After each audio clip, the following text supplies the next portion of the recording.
Just a few days ago, Gizmodo laid off their Spanish speaking editorial staff in favor of AI translators. This news comes hot on the heels of just a few months ago, Gizmodo and others announced that they were doing a trial run of artificial intelligence generated content. It has played out exactly as many of us feared. So let me just read a couple of quotations to you.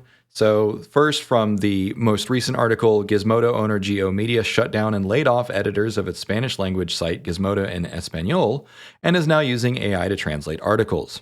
And then from back in June, they talked about this AI trial that they were going to launch. They said the trial will include producing just a handful of stories for most of our sites that are basically built around lists and data. These features aren't replacing work currently being done by writers and editors, and we hope that over time, if we get these forms of content right and produced at scale, AI will, via search and promotion, help us grow our audience. So, they said that it wouldn't replace writers and editors. That turned out to be not entirely accurate. Now, obviously, it is still a work in motion, so we will see how it plays out in the long run. So, here's some analysis. Here's some things that I want you to know so that you can be better equipped to interpret this news and make sense of the world as it changes. The first concept I want you to know is jobs dislocation. So, jobs dislocation is the formal economic term for what we are seeing today. We have seen it numerous times throughout history. For instance, the collapse of the Rust Belt here in America, when auto industry manufacturing jobs started going overseas and getting displaced elsewhere. So this is basically the process of job destruction, often with at the expense of jobs being created elsewhere in the world, such as China, India, Taiwan, so on and so forth. Now, what this means is that this is a deliberate effect of globalism and neoliberalism, wherein the idea is we will find better economic efficiencies by sending as much labor as possible to cheaper job markets. Economic compaction. So you've probably heard class warfare and the destruction of the middle class. Those are, of course, hyperbolic and political rhetoric versions of this phenomenon called economic compaction. So economic compaction is the aggregate effect of things like rising income inequality, wage stagnation, globalization, increased cost of living. Basically, everyone is getting squeezed. They say the middle class is being squeezed. This is called economic compaction, and it is comprised of these several forces. It is also characterized by a lack of opportunities.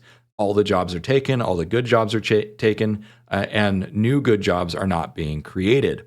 Now, we are already at a point of, I'm not going to say peak, the terminal condition of globalism, because there's still plenty of labor markets, but AI is going to subvert all global labor markets because AI is simply going to be cheaper than all human labor. So the economic compaction created by artificial intelligence and automation is going to be something hitherto unseen. Downward pressure. So downward pressure is capitalism and free market forces operating as intended. The idea is that competition between the providers of goods and services, aka businesses, it forces them to seek efficiency gains. Basically, they have to undercut the competition by learning to be more efficient and providing goods and services cheaper. This is done through cost-cutting measures such as outsourcing and automation, finding other efficiencies. But on the bad side, the flip side of this is it creates a race to the bottom, which means that if your competition compromises their morals, ethics, and quality, you have to as well. Otherwise, you are no longer economically competitive unless your brand says that you are a higher quality and people will just pay more for the sake of having that quality. Now, the long-term effect, the terminal effect, is thinning margins. So if everyone across the entire world engages in downward pressure and cost-cutting measures in this race to the bottom, eventually the margins are going to be so thin that the companies are no longer sustainable and they are just not profitable. So we are approaching this terminal race condition, this downward death spiral of companies that are going to be competing with each other, and they're going to be trying to outcompete AI. And I suspect that we're going to see a lot of companies and a lot of sectors just completely implode in the long run, which means that the current models of capitalism and neoliberalism will simply stop functioning eventually. Job creation. So, the myth of job creation: technology does not create new jobs. Technology lowers the cost of goods and services, which allows for capital reallocation. Now, this capital reallocation often creates new jobs because of new sectors, new demands for different kinds of goods and services. Now, that being said, we should not expect this to happen in the future indefinitely just because it has happened in the past. Past performance is not an indicator of future performance. We need to stay wary of unemployment levels, which fortunately right now they are still low, which means we have time to adapt. But this is why I'm doing the work that I'm doing, because eventually that time will likely run out. I hope that I'm wrong. I might be wrong, but we need to prepare for all eventualities. And it is about for the foreseeable future, it's about striking that balance between job creation and job destruction. But in the long run, I think that humans simply just cannot compete with the machines. And this leads to my final point: social contract. The current social contract is that the government mediates the relationship between business and labor.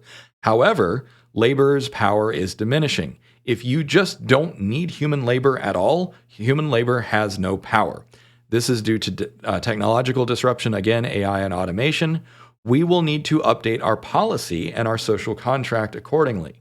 No one is talking about this, and this scares the actual hell out of me.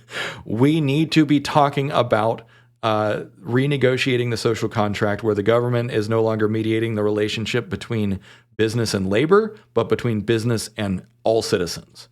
Okay, vote accordingly. Thanks for watching. I hope you got a lot out of this. Cheers.